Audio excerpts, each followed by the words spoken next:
Apple est devenue la première entreprise à franchir le seuil symbolique des 3000 milliards de dollars de capitalisation boursière.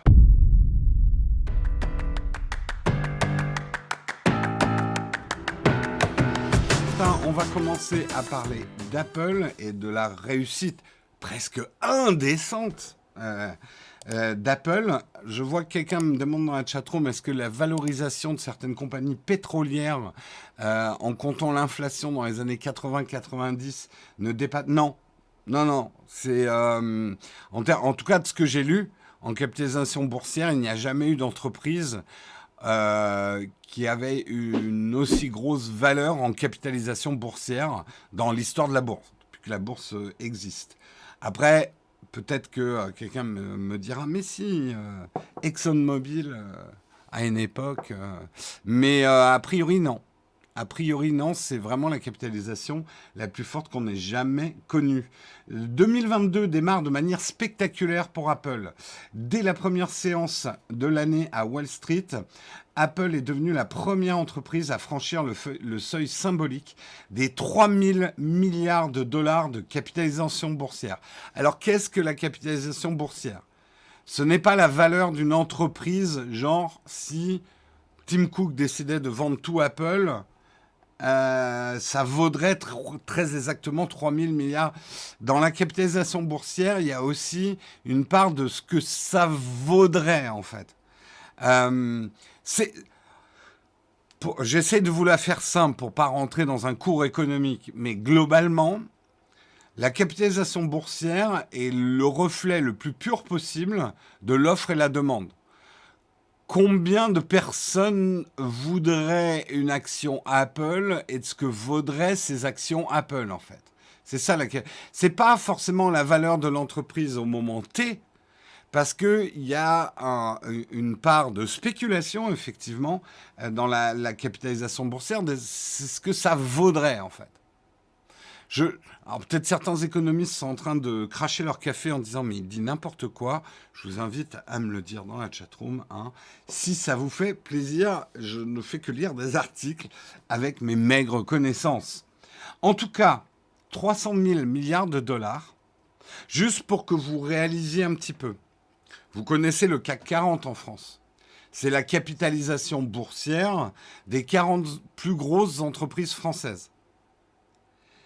Eh ben, l'intégralité du CAC 40 en France, toutes les grandes entreprises françaises, et on a des très grosses entreprises au niveau mondial en France, eh ben, c'est 270 milliards de dollars. La capitalisation boursière de l'ensemble des 40 plus grandes entreprises françaises. Voilà. Si ça ne vous suffit pas en ordre de grandeur, il faut comprendre, alors je ne sais plus exactement, mais je crois que c'est Intel, plus Netflix, plus Disney, plus deux, trois autres grosses entreprises américaines n'arrivent même pas à additionner à la capitalisation boursière d'Apple. C'est une... J'ai dit 300 000, pardon, Oleg. Oui, non, j'exagère.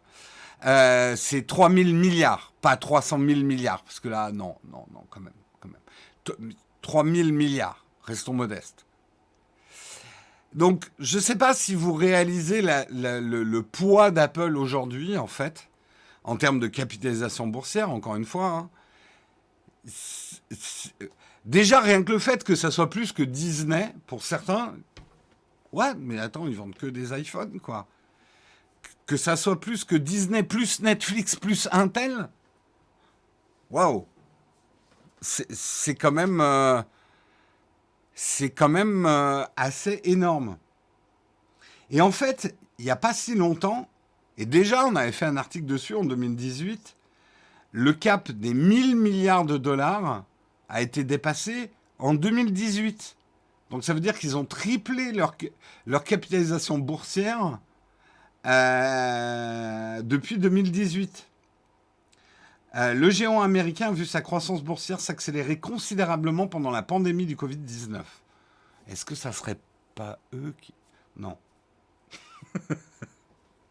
Porté par le succès de l'iPhone, son produit phare et de ses services, le groupe n'a eu besoin que de 2 ans pour gagner 1000 milliards de dollars de valorisation supplémentaire en bourse et ainsi franchir la barre des 200 milliards, des 2000, pardon, j'ai du mal, c'est des chiffres tellement fous, des 2000 milliards de capitalisation boursière en août 2020.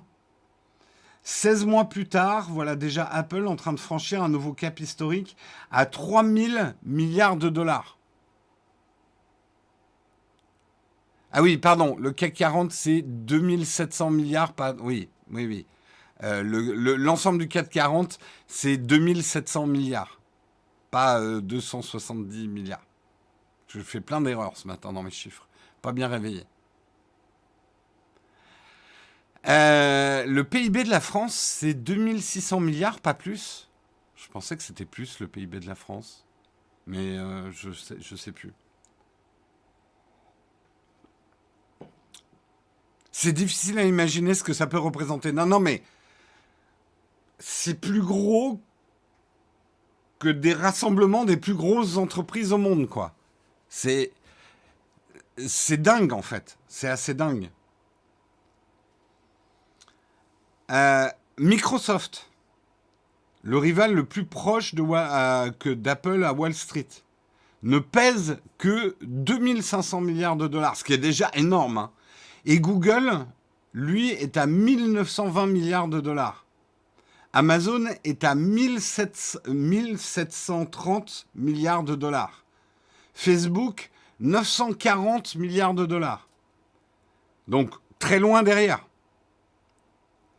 Alors, ce succès boursier d'Apple est attribuable à une personne, Monsieur Tim Cook, qui en a fait l'entreprise la plus rentable et la mieux valorisée au monde. Tim Cook, et c'est vrai que souvent on dit que Tim Cook, il n'est pas aussi charismatique que Steve Jobs, Apple n'innove plus, mais Tim Cook a mis en œuvre une stratégie de business absolument redoutable qui a largement porté ses fruits. Apple ne pesait que 345 milliards de dollars à Wall Street au moment de sa prise de fonction en août 2011. En gros, avec Tim Cook, Apple vaut 8 fois plus que 345 milliards de dollars depuis qu'il est à la tête de Tim Cook. Alors, je sais que beaucoup d'entre vous pensent que Tim Cook, c'est pas un bon, qu'Apple n'innove plus. Mais en termes, on va dire, valorisation de la société, il fait plutôt un bon job. Il fait plutôt un bon job, quoi. Tu devrais lui passer un coup de fil. Non, ne forcez pas, Guillaume, ne force pas les coups de fil. Il y a un moment, je vais l'énerver, Tim Cook. Tim Cook, en plus, a ce côté modeste. Et mine de rien, ça devrait être le mec le plus riche du monde pour faire gagner autant d'argent à son entreprise. Même pas. Ça va, hein. Ça va. Il met de la truffe dans ses merguez, hein, pour ses barbecues. Bon, même s'il est vegan, mais pour ses invités. Ça va. Mais c'est pas le CEO le mieux payé de la Silicon Valley, hein.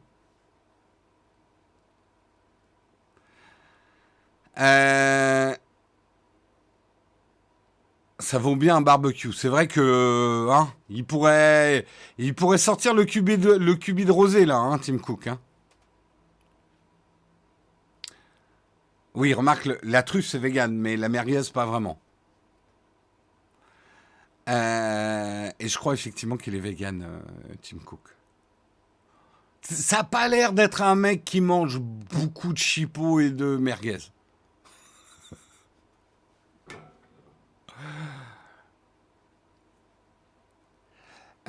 Oui, mais attention, Mima Kakol, le fait que Apple rachète ses actions, c'est effectivement un truc assez important à comprendre au niveau bourse. C'est pas forcément ça qui va augmenter énormément sa valorisation, même si c'est un signe rassurant pour les actionnaires que Apple rachète ses propres actions. C'est pas forcément un facteur, parce que ça peut aussi arriver dans des entreprises qui vont mal, hein, le fait de racheter ses actions.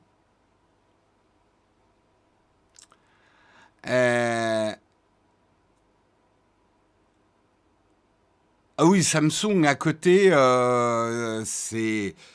Ce qu'il faut comprendre, euh, et je sais que parfois c'est difficile avec nos esprits un petit peu cartésiens. Apple n'est pas la plus grosse entreprise au monde. Apple n'est pas l'entreprise au monde qui vend le plus de smartphones. Non, non, non, non, non, monsieur. En termes de part de marché, Apple est souvent troisième ou deuxième. Mais par contre, en termes de rentabilité et de profit, euh, Apple bat tout le monde. C'est l'entreprise la plus rentable au monde. Les marges, les marges d'Apple, c'est fat. C'est bien fat.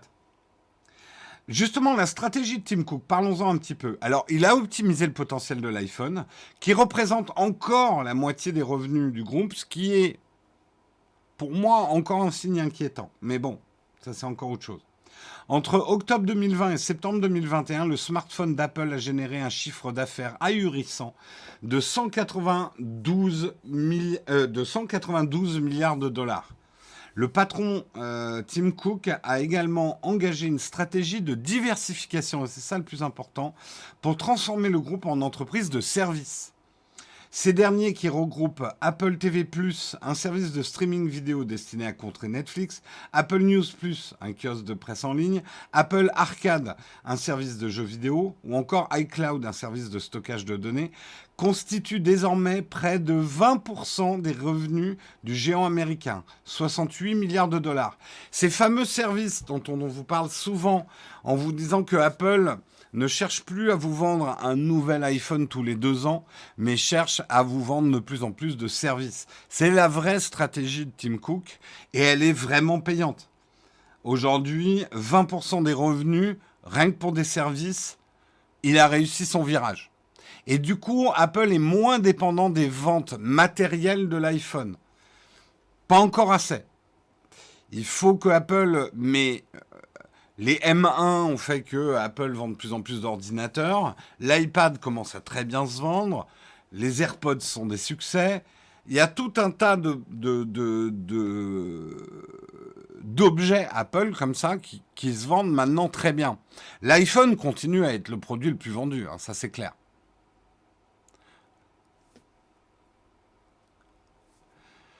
Apple se diversifie. C'est vrai qu'on attend un petit peu tous quels vont être le prochain grand domaine. Je pense pas qu'Apple va sortir De toute façon, les gens qui disent ouais mais Apple n'a rien sorti d'innovant depuis l'iPhone. À la limite de l'iPad. On va pas repartir sur les débats sur qu'est-ce que c'est que l'innovation parce que chacun... Un truc comme l'iPhone, c'est pas quelque chose qui peut arriver tous les 10 ans, tous les 20 ans. Je dirais que c'est un type de produit qu'on trouve tous les 50 ans. C'est un changement de paradigme complet d'un marché. Il faut pas seulement avoir une capacité d'innovation, mais il faut une conjoncture. Une conjoncture entre une demande, ce que les gens veulent, ce que la technologie est capable d'offrir à ce moment T, et ta vision. Voilà, c'est un peu un produit aussi majeur que l'iPhone. Ça se trouve pas tous les 10 ans. Enfin, moi, j'en suis persuadé. Donc, en fait, quels vont être les prochains mouvements d'Apple? Est-ce que Apple va investir le monde de la banque? Est-ce que Apple va investir le monde de la santé? Est-ce que Apple va jouer une carte beaucoup plus sérieuse dans le jeu vidéo? Même si aujourd'hui ils sont quand même leaders dans le jeu vidéo mobile, en tout cas ils pèsent extrêmement lourd dans le jeu vidéo mobile, on a fait la news lundi dernier, maintenant le jeu mobile représente plus que le jeu vidéo non mobile en fait. Est-ce que le virtuel, ouais, à voir. Le virtuel, l'automobile, il y a plein de spéculations possibles sur ce qu'Apple pourrait faire, l'éducation. En tout cas, ils ont un trésor de guerre qu'aucune entreprise sur Terre n'a jamais eu. Donc, ils ont les moyens de réussir dans des domaines où ils ne sont pas du tout. Ils ont une capacité d'investissement énorme. Et surtout, ce qui est intéressant aussi de se dire sur Apple, c'est que je vous dis souvent que nul empire est immortel. Apple probablement un jour disparaîtra. Néanmoins, Comme beaucoup d'entreprises ont disparu. Néanmoins, j'ajouterais un bémol à ça. Aucune entreprise n'a eu autant de cash dans son trésor de guerre. Donc, si Apple meurt, ça se fera pas en un an. Ça se fera pas en 5 ans, ça se fera pas en 10 ans. Apple a de quoi faire des erreurs énormes. Ils sont pas comme Kodak. Exactement, c'est un très bon exemple. Kodak avait pas autant de trésorerie quand ils ont fait des mauvais choix sur le numérique, notamment. Kodak n'avait pas cette capitalisation boursière, n'avait pas non plus cette trésorerie. Euh, Apple peut faire une énorme boulette. Apple peut se lancer dans la merguez et se planter. Ils s'en remettront. Donc ça, c'est quand même quelque chose d'assez unique dans l'histoire du monde et du monde des entreprises, en fait.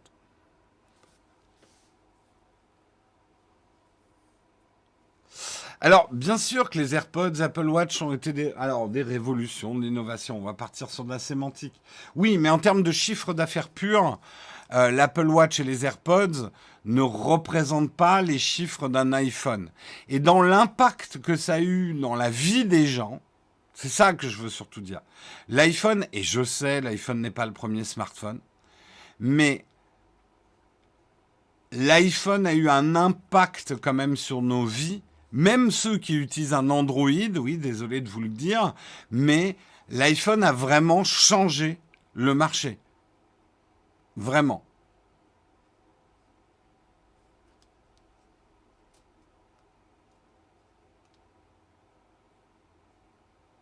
Ouais, mais je suis d'accord avec toi d'une certaine façon, Swanil.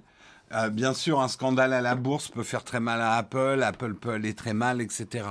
Mais quand tu as autant de trésors, disons que l'agonie peut durer super, super longtemps. C'est ça qui est important à comprendre.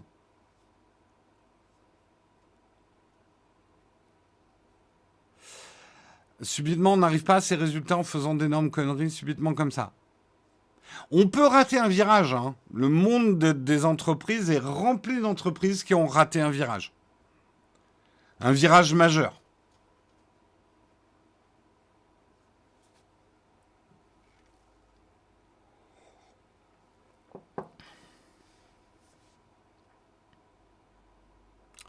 Je me souviens encore quand j'ai vu un iPhone pour la première fois, j'ai pensé non mais ça sert à rien d'avoir Internet dans sa poche. Je suis pas voyante, ça c'est sûr. Mais moi aussi, hein, j'ai fait des... Enfin, il y a plein de trucs que j'ai pas vu venir. Internet dans la poche, c'était quand même très fort. Moi, je voyais ce que ça pouvait donner. J'avais déjà, moi, à l'époque, un pion. Et il lui manquait que la connexion à mon pion, en fait.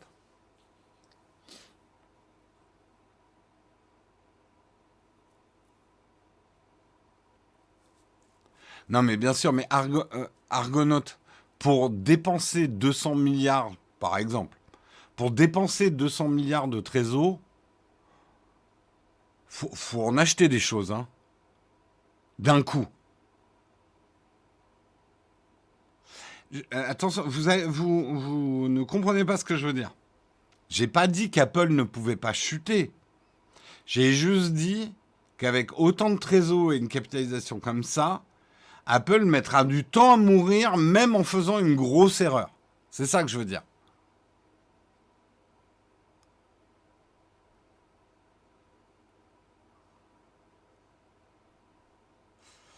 Oui, oui, Kodak a loupé le virage, mais justement, je vous explique la différence. Kodak n'avait absolument pas la trésor d'un Apple aujourd'hui, quoi.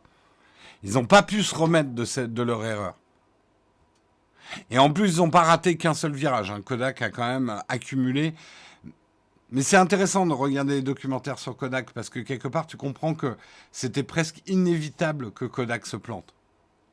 Quand tu as l'ensemble de ton business qui repose sur le chimique et le développement des photos, faire pivot là-dessus, ça veut dire fermer tes usines, virer tout le monde et repartir à zéro. C'est hyper dur pour une entreprise.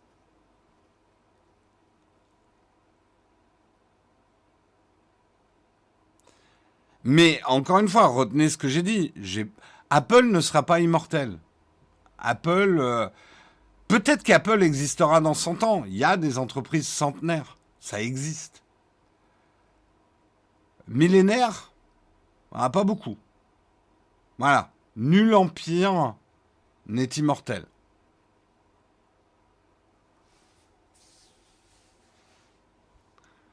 On va en parler dans l'article suivant. Oui, justement, enchaînons sur l'article suivant. L'article que je vous ai fait était un article des numériques. L'article suivant est un peu le pendant du premier. C'est un article de Futuratech. En janvier 2021, si vous aviez investi dans le Bitcoin, pour 27 € placés, vous aurez récupéré environ 44 €. Soit une très belle progression d'environ 40%. C'est bien. Seulement voilà, si au même moment vous aviez acheté une action Google, vous auriez réalisé une plus-value plus importante encore, égale à 67%. La raison de cette progression, les revenus publicitaires accrus par les diverses performances de Google, ce qui inclut YouTube. Je vous montre ici effectivement la courbe sur l'année du Bitcoin. Et voici la courbe de l'année sur la valorisation d'Alphabet, société mère de Google. On retrouve cette même santé, on vient d'en parler chez Apple, plus 41%. Apple a brièvement franchi, parce qu'effectivement, ils sont plus aux 3 000 milliards de capitalisation boursière. C'est un peu redescendu. Mais avec une capitalisation à 2500 milliards de dollars, Microsoft affiche une progression de 54%. Celle de Tesla a été de 64%. Alphabet, Google, Amazon et Tesla se situent au-dessus de la barre des 2000 milliards de dollars de valorisation.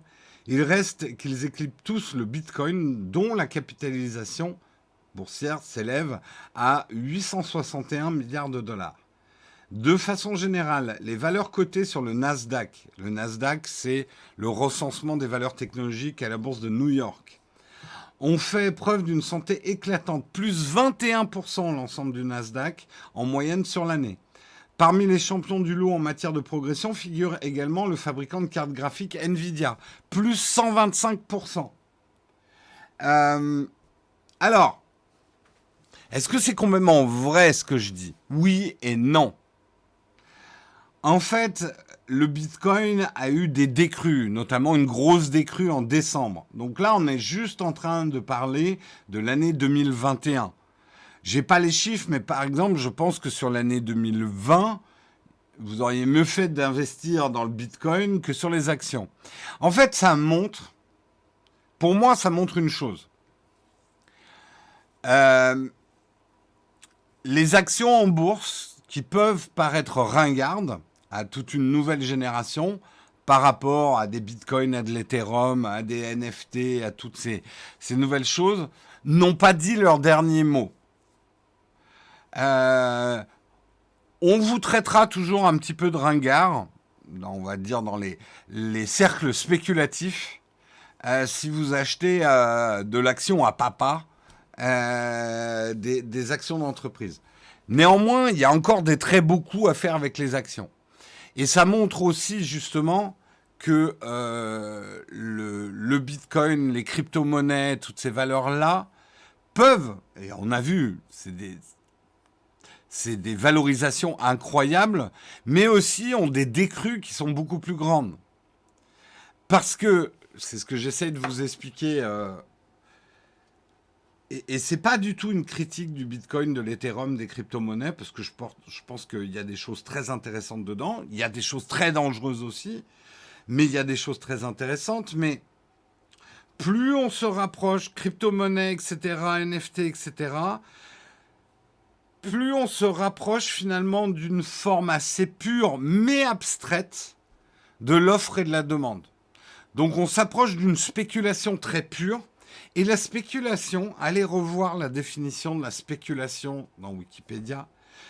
On peut trouver ça immoral, on peut trouver ça pas bien, la spéculation, mais la spéculation n'est pas un gros mot en soi. En France, oui.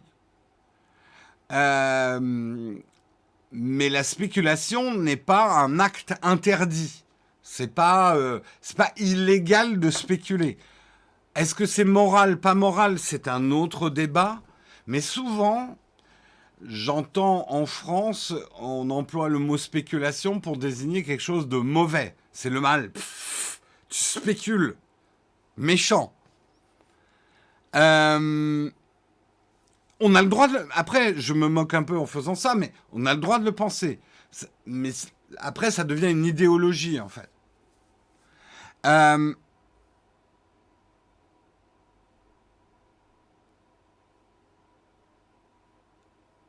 le Bitcoin a fait pas loin de 1000% et les GAFAM, pas loin de 100%. Ça dépend, en fait, ce que tu dis, est-il dit, sur les 10 ans, je pense que je pourrais être d'accord avec toi. Je te parle de l'année dernière, en fait.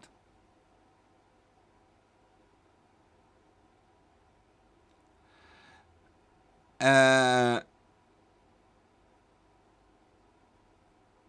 Mais en fait, il n'y a pas... En France, la spéculation, c'est du trading à haute fréquence. Ben, la spéculation, on pourrait dire... Il y a un moment, il faut aller prendre les définitions. Je vais vous lire la définition de spéculation. Spéculation. Alors, spéculation, définition simple du dictionnaire. Opération financière ou commerciale. Si par exemple j'achète des bananes en me disant beaucoup de gens vont vouloir des bananes, donc je les achète maintenant à bas prix et je les revendrai plus cher derrière, c'est aussi de la spéculation. Commercer d'une certaine façon, c'est de la spéculation. Opération financière ou commerciale qui a pour objectif de réaliser un gain d'argent en pariant sur la fluctuation des cours du marché. Exemple, dans ce quartier, le prix des maisons flambe. C'est le résultat de la spéculation immobilière. Synonyme de spéculation, affaire, transaction.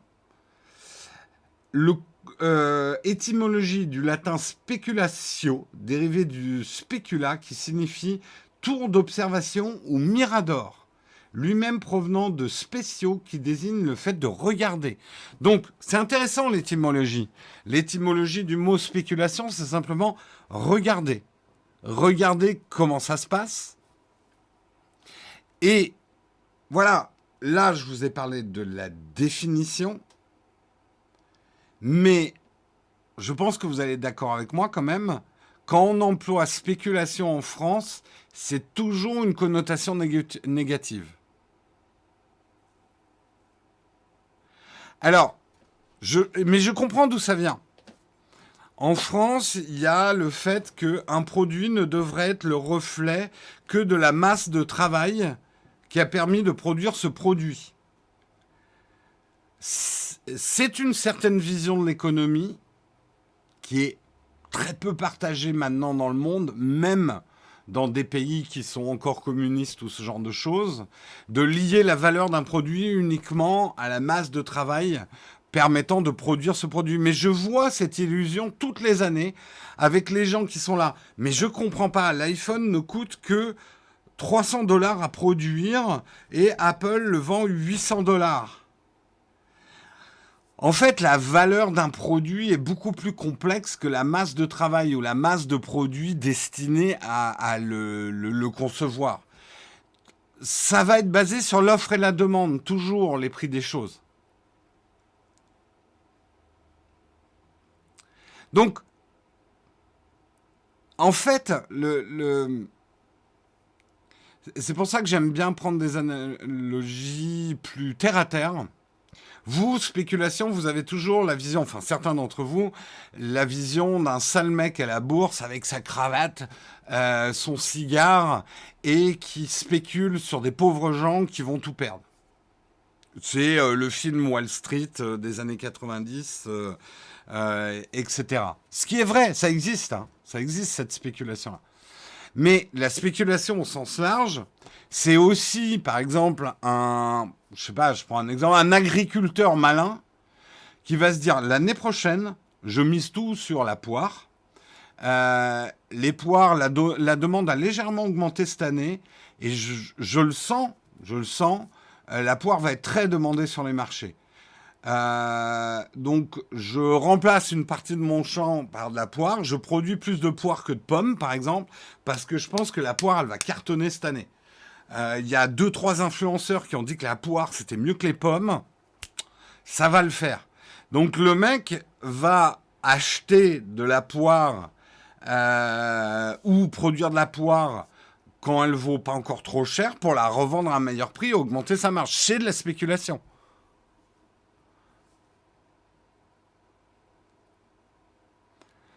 La notion de spéculation s'oppose au travail. Là, on est en train de partir dans des notions économiques hyper complexes. La valeur des choses ne peut pas être le reflet unique, à mon avis, du travail. Ou alors, il faut qu'on change complètement de système économique. En tout cas, c'est pas forcément ce que je pense. C'est juste que c'est pas le système économique dans lequel on est, en fait.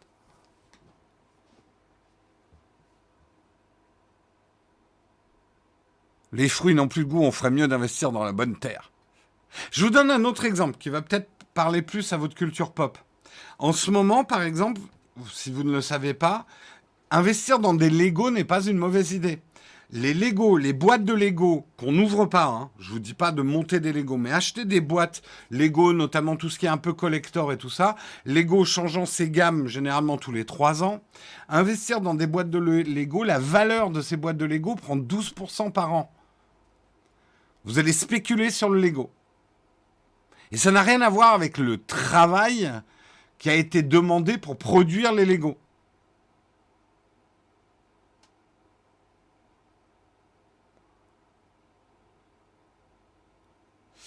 Alors, justement, petit Jean, tu mélanges un peu. La spéculation, c'est aussi miser sur la faillite d'une entreprise.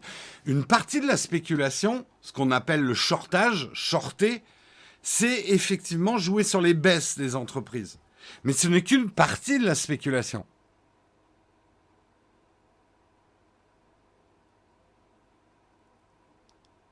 Bref, je sors, on est dans les graviers, les 8h38, c'est une catastrophe terrestre. Mais je trouve ça intéressant. Je trouve ça intéressant de voir à quel point en France le mot spéculation a une connotation négative. Et c'est intéressant de s'attaquer aux racines culturelles aussi. Pourquoi on pense ça? Après, attention, je ne suis pas en train de dire que vous avez tort de penser ça. Je respecte toutes les pensées économiques, politiques qui peuvent exister, tant qu'elles me respectent moi aussi. Mais moi, je le dis, on peut pas. Enfin, la spéculation, il faut l'envisager au sens large.